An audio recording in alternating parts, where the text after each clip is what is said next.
सिंध हुकूमत पारां माहौल दुश्मन प्लास्टिक जे थेलियुनि ते पाबंदी खां पोइ हैदराबाद जे मार्केटनि में मुतबादिल तौर पुराणे कपिड़े, कागज़ ऐं फाइबर जे थेलियुनि तोड़े खजी जे पननि सां तयारु थींदड़ छलियुनि जो दौरु हिकु दफ़ो वरी मोटी आयो आहे।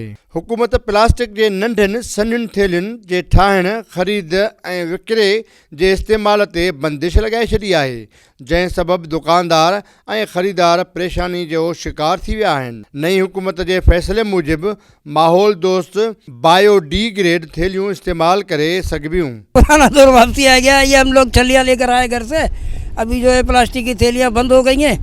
क्या करें, इसमें जो सामान लेके जाते हैं और फलाना जो सामान महंगा हो गया, थैली कोई देता नहीं है।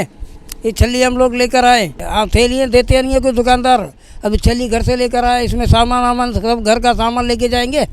जैसे कि थैली आपको पता है बंद हो चुकी हैं, और जो पुराने दौर में इस्तेमाल करते थे लोग बाग, वही इस्तेमाल अब होंगी।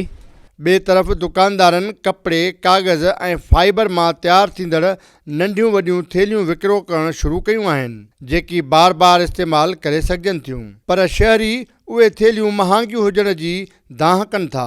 हैदराबाद में खजीअ जे पननि मां तयारु थींदड़ छलियूं, जेकी माज़ीअ में तमामु घणियूं इस्तेमाल थींदियूं हुयूं, उन्हनि जो दौरु ॼण त ॿीहर मोटी आयो आहे। मार्केट में मुख़्तलिफ़ साइज़ जूं ख़ूबसूरत मुनफ़रिद छलियूं विकामण लॻियूं आहिनि। माहौलियाती तहफ़ुज़ ऐं सफ़ाई सुथराई जे निज़ाम खे बहितर रखण लाइ प्लास्टिक जे थेलियुनि ते पाबंदी खे आम माण्हुनि मुसबित क़दम करार ॾिनो आहे। माहौल वारा का सही कया आहिनि, उन्हनि जो कमु आहे त माहौलियात खे सुठा करण जी थेलियूं जेको आहिनि न, सन्हियूं थेलियूं पहिरीं उन सां शायदि कोई प्रॉब्लम थी थिए। थुलियूं थेलियूं आहिनि 30 माइक्रोन जी, मुंहिंजे ख़्याल आहे त इहो उन हिसाब सां सही आहे। जेको गवर्नमेंट चवंदी असां त उहो ई कमु कंदासूं। गवर्नमेंट ने अच्छा कराई है। थैलियों से नालियाँ रुक जाती थी, रोड पे पानी जमा जाता है, कचरा उठा के फेंक देते थे भाई लोग। ये अच्छा है, ये अच्छी चीज़ है। हमारे जो कराची एसोसिएशन के मामला तय आए थे, उसके मुताबिक हम लोग अल्हम्दुलिल्लाह हैदराबाद में 30 माइक्रोन और बायोडिग्रेड माल चला रहे हैं।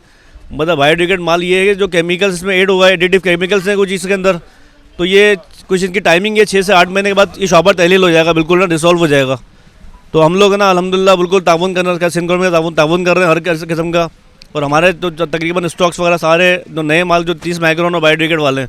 साॻे वक़्तु मुतबादिल थेलियुनि जे विकिरे शुरू थियण सां ई कपिड़े, कागज़ ऐं खजी जे पननि जूं थेलियूं ठाहींदड़ हुनुरमंदनि जो रोज़गार पिणु मोटी आयो आहे। कैमरामैन हसीब रिंद सां गॾु ज़फ़र हकड़ो, सिंध TV न्यूज़, हैदराबाद।